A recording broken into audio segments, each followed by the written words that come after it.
How are you feeling? I'm well, yes. We're in the studio, He's, sorta. But be as it may, we are coming to you live. You're listening to The Inside Scoop, a podcast about self improvement and knowledge seeking. Our aim is to explore a diverse range of topics and check in and see if we're being the best versions of ourselves. Every week, I'm your host, Mario Cervelis. This is Oscar, and we are going to talk exactly about being the best version of yourself, being about, what was it, growing as a person? yes, what does it mean when somebody says to grow as a person? Yeah, I mean, probably they don't really mean like grow physically, right? No. What I would be your interpretation of like why grow? I Why really not like wanted to ask you for you to start us off, but okay? uh Um, I mean I can. yeah, I think you would do a better justice to No, this. because I don't know. I have no idea. Oh, That's why really? that's why I came with this question. Oh, well, my first idea, which just it was when someone says be a bigger person. Mm. Well, I get that sort of parallel somehow when they say grow as a person, and then there's someone who's like maybe in an argument or something, right? And then they say, be the bigger person.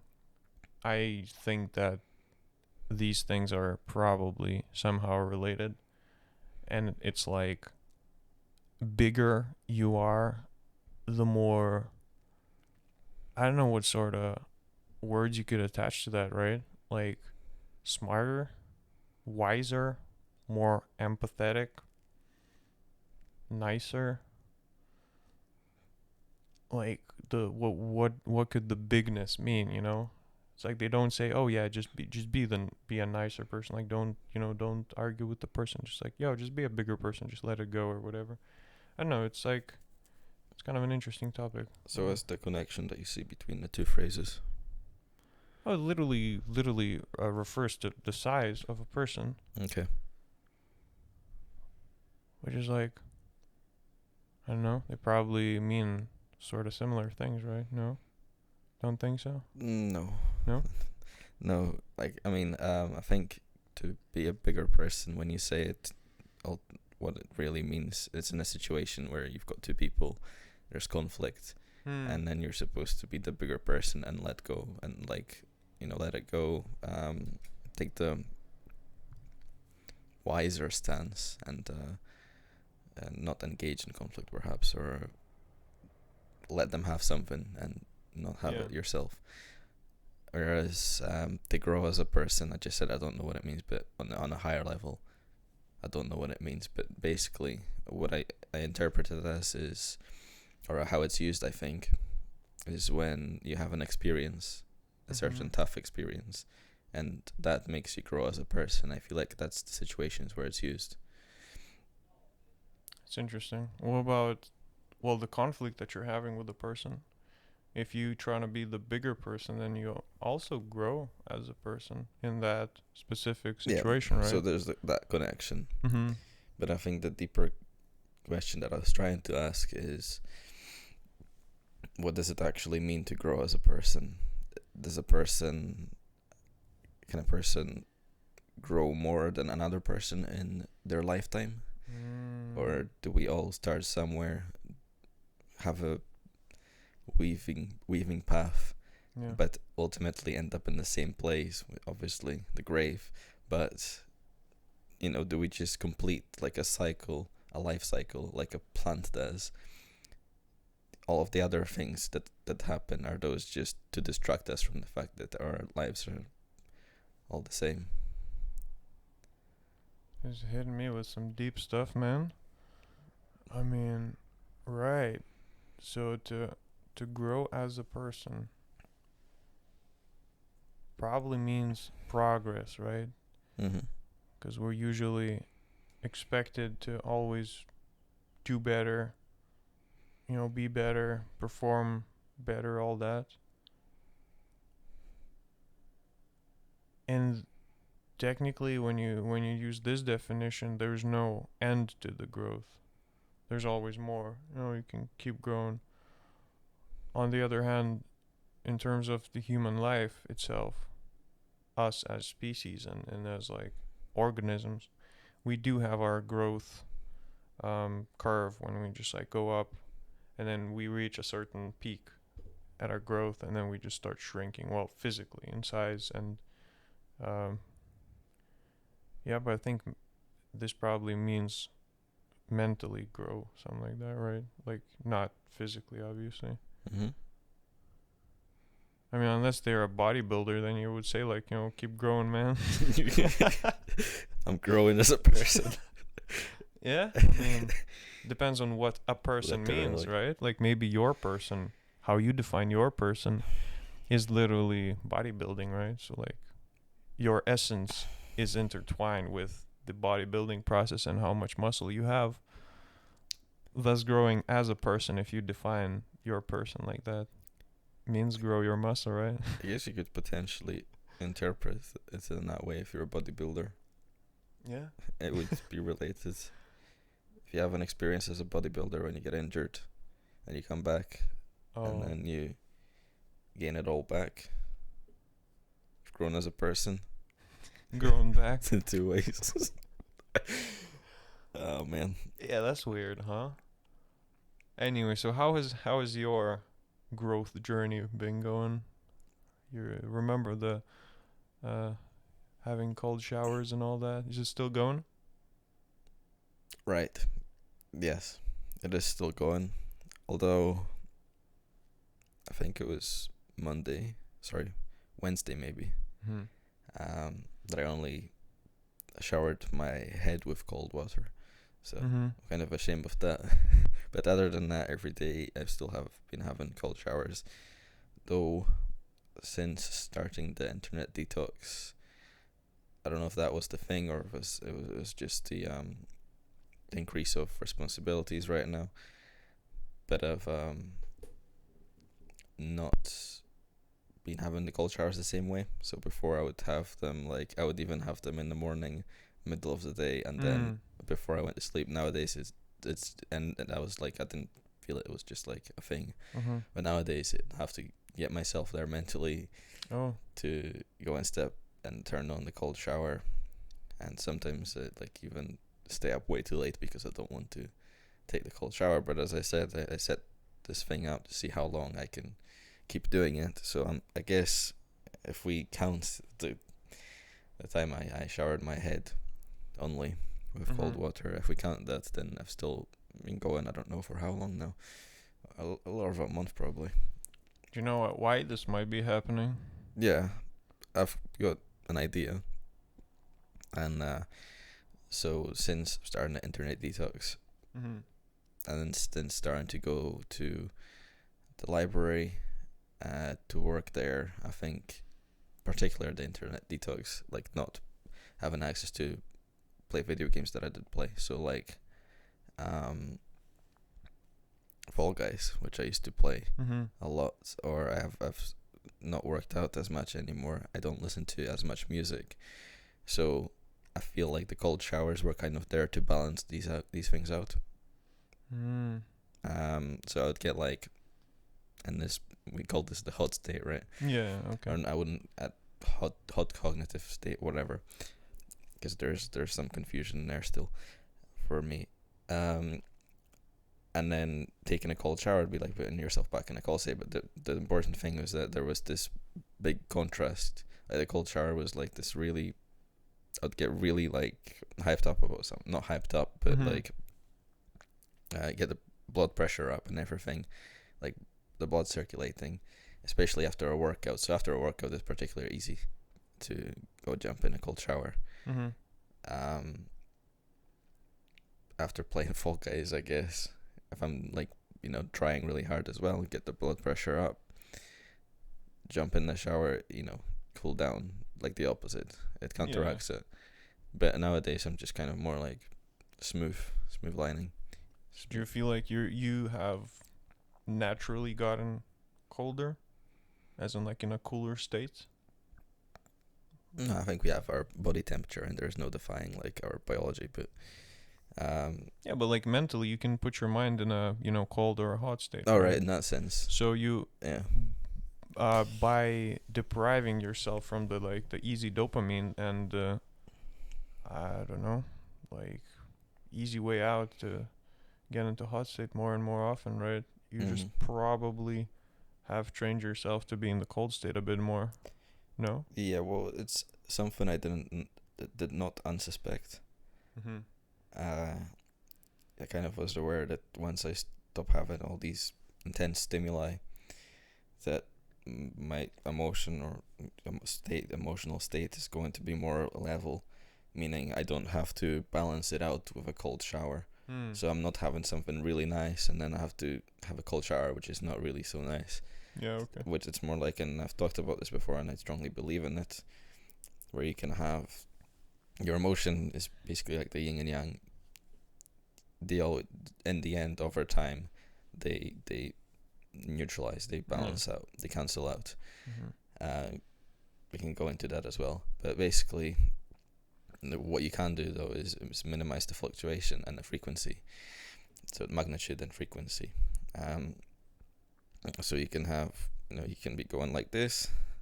Love how we have the camera now. Oh yeah, you You can can be do going that like stuff. this, or you can be going like this. Yeah. Different amplitude. Yeah, different amplitude. That's the one. Yeah. And so that's probably kind of come to me, from, I've not never been diagnosed, but I feel I've probably had bipolar, where you basically your emotions are fluctuating like this, and yeah, that's basically made me kind of study emotion myself, and that's kind of the conclusion I came to, where it has to cancel out, but you can kind of, you can have some effect on how the frequency and amplitude of those, I call them waves, Mhm. in signal processing, you call them waves. And yeah, I found that, from removing the accessibility to all these stimuli in the music and the video games, and Mhm. if I was still working out, maybe that's something, but I have to put some effort into that. Whereas if I just put music on, get myself in this hot state, Mhm. that's, up, nice. I have to balance it out with the cold thing. Yeah. I'm still, this isn't anything scientific, Yeah. just Makes sense. Yeah. ideas floating around my head that I'm probably going to try to study properly, empirically, eventually, because I think there's something to it. Or probably find someone who's already studied this, because there's so many things out there. Mhm. But yeah. You know what I'm thinking? It's like heat cancels out the cold, cold cancels out the heat, right? So it's like you exercise, do some workout stuff, you're hot, and then you go into a cold shower that, well, physically cancels out the temperature. So my theory is because winter balances out the summer, and as we are heading into the cold period, and I've been having, dude, it's been damn cold the past few days, like a week. I have a suspicion that this might have contributed towards your cold shower routine, because you might have been unconsciously, like physically feeling colder because of the weather outside and inside. Well, I've only been wearing like short sleeve outside, like at night and Mm. everything, because I'm continuing in that sense. Yeah, but to see the ambient temperature dropped for sure. Yeah, So sure. might there be any sort of correlation? Mm, Over such a short period of time, I don't think there's that much of a correlation, because when I was doing the cold showers, I pretty much never had the heating on in my house. Mm. Like when I first started it, and it already wasn't that hot anymore. Yeah. So I But don't dude, think it's. there's been a few days where it was like damn cold. Like I think you mentioned Monday, something like that. Monday, Mm. Tuesday, it was like we used some tape on the windows. Mhm. It just sort of fell off. It just was cold and humid and like wow. I'm just thinking, right? It's just a speculation, but it's my observation from a side that it could have something to do with it, just Yeah. like the temperature itself dropping. Thus, I mean, obviously, if it's a cold morning or something, right? My first thought would be like, damn, I want to get like a hot shower, It's Right. like hop in a hot shower and be like, cancel out the cold that's been, Yeah. surrounding me. Um, as opposed to like, I guess, having an exercise. Or I did have a first taekwondo class yesterday, so Okay. hell yeah, we're going, we're rolling, we're like gonna keep going until COVID either shuts us completely, Mm-hmm. or we're gonna, have more sessions, because we're only having one session a week, sadly. But anyway, so I came back, but because I had to edit a little video, like a teaser thing for the taekwondo, I was sitting here, kind of still hot after like the training, and after like half an hour or so, I cooled down. I went in the shower, but I mean, obviously had a warm shower, not like a cold one. Although I could speculate that if I had the shower just when I got back, as opposed to after sitting uh for a while, I would probably have a cooler shower. I don't know. It's weird. Like, it makes sense, right? Like the harder you are, the maybe the cooler shower you want. Well, Which is like, yeah, I wouldn't be so but quick to say that. that's true. Yeah, I mean, You don't want, in the middle of the summer, you don't necessarily want to jump into a freezing cold oh shower. no, that's true. Yeah, You might want to have an ice cream or something, but yeah. but if you go to a lake, and then the lake is kind of like, it's not that warm, but you hop in, you feel good, feel refreshed. No, I like it when I come out of the lake when it's not so hot, when it's not so cold, when it's pretty cold, when the sun is shining. Mm-hmm. I prefer being either in the lake or out the lake. I don't like the transition either way. Oh, I like the transition out. I like the transition in when the lake is not very hot. see, depends, because I've had experiences when the water is warm, well, in comparison to the temperature outside, because Mm. it's either raining or it's like Late evening. gotten cold, yeah, evening, gotten cold, or something. So in comparison, it feels like when you're getting into the lake, it's like, oh my god, dude, it's warm, it's so good. But then yeah, when you're getting out, obviously, because the ambient temperature is colder, that's the transition you gotta hate. So there might be a transition which you still don't like, because yeah, I mean, if I'm in the cold shower, the transition is the worst. Like the first few seconds where just you're still like not expecting it or whatever, right? It's like, man, and I'm not claiming that I'm like having cold showers regularly. I'm just saying that with the experiences that I've had, it's like once you get hit by the cold water, then you stand there for a bit, you like turn around, whatever, like get the cold water all over, and you just feel like, yeah, it's more manageable. Obviously, the longer you stand there, the worse it gets eventually. But like this transitional period is like the worst, I think. Mm-hmm.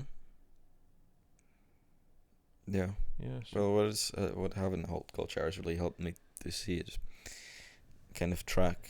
I don't know, sure what you would call it, some kind of state across time, based on how I would receive the cold shower.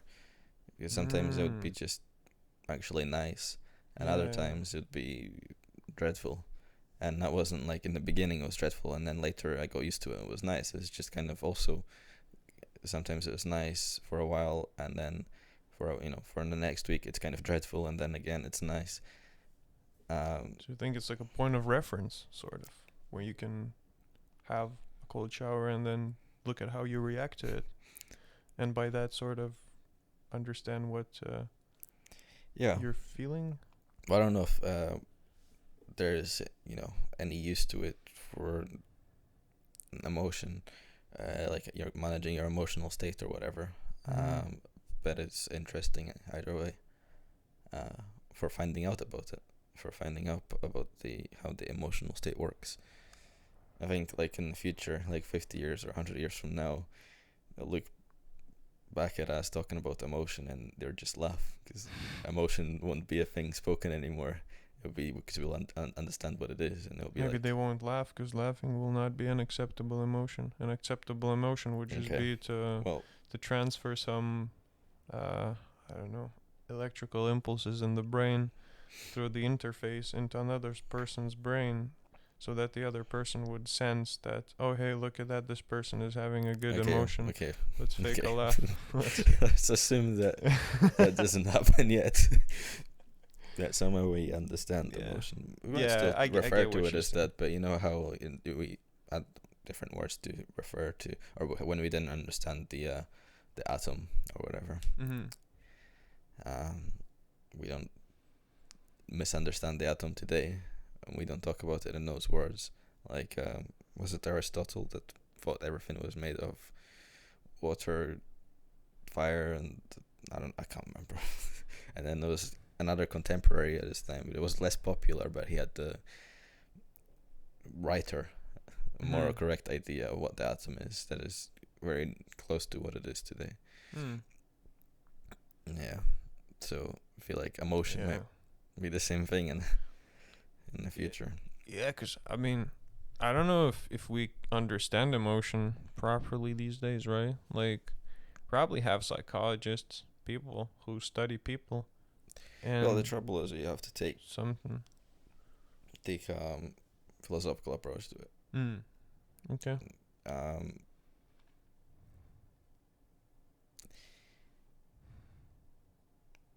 I haven't really studied psychology or anything formally, so I don't know where it stands right now. Mm-hmm. But I have a feeling what like most psychologists and most people studying the brain don't really understand emotion. It's not got a proper definition anyway. I believe I heard recently or I read recently that doesn't really have a definition in science, an accepted definition in science. Do you think we evolved to have emotions? No, When I mean I don't know. Yeah, I know that you don't know this. What I'm asking, like, I think No, I'm we just look at it as speculating. an indivisible kind of thing. It's a thing we can't dig down below it. It's a concept, right? It's Yeah, but do you think there was a period where emotion did not exist, and then once we discovered that communication with other people is a thing, right? I'm talking like a lot of years back. okay. I get you. But I'm saying like it, like, you know, when you see a wolf or something and then like these wolves interact with each other. Don't know if that's emotion when they're like one of them is afraid of the other or whatever, like if that's emotion or if that's just like, I don't know, the nature or whatever. But like, because when I hear emotion, I, you know, imagine romance movies, Right. women crying or something. It's just a very stereotypical, you know, like a Mhm. simple like emotion. But like, why would they be showing off their what they're feeling? Although wait, no, that's the manifestation of an emotion. Yeah. Well, I'm thinking that these sort of still had to somehow evolve into this, so we could like show other people what we're feeling like, you know. But then, yeah, that's right. I think I just negated my own theory. So That's like, good. so like That's what you want emotions, to do. we evolved to have emotions just so we would have relation, like so that other people can understand us or whatever. Yeah. I don't know. Well, that's the manifestation of emotion. Yeah, Yeah, as that's you true say. actually.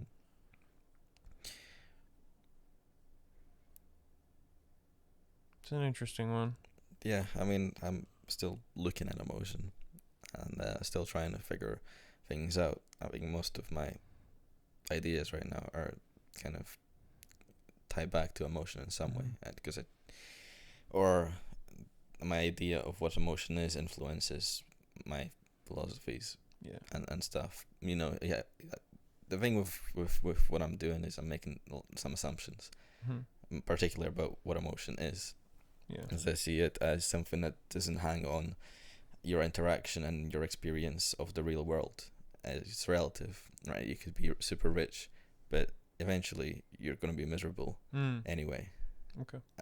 Like, I mean, we know this, and when you see people, for example, well, because of media and stuff, where people are just characters, really, where we only see like their positive side. Even social media, we only see people's like the good things in their Yeah. life. Yeah. we get this skewed idea that some people are happy more than they True. are sad. But kind of tying back to my idea of emotion is that everybody is equally sad as they are happy over time. Like it equalizes. True. You can't really point exactly to where that originally came from, but it's good to make some guesses and assumptions and build on it, I think. It's interesting. Have you heard of neuromorphic computing? Nope. No. It's like the new thing. Like when our brain does not really have a CPU and a memory, right? They don't have to interface. We have synapses and we have neurons and like we have all of the stuff that's like connected, intertwined, and all that. And I think this is trying to model the concept of a brain.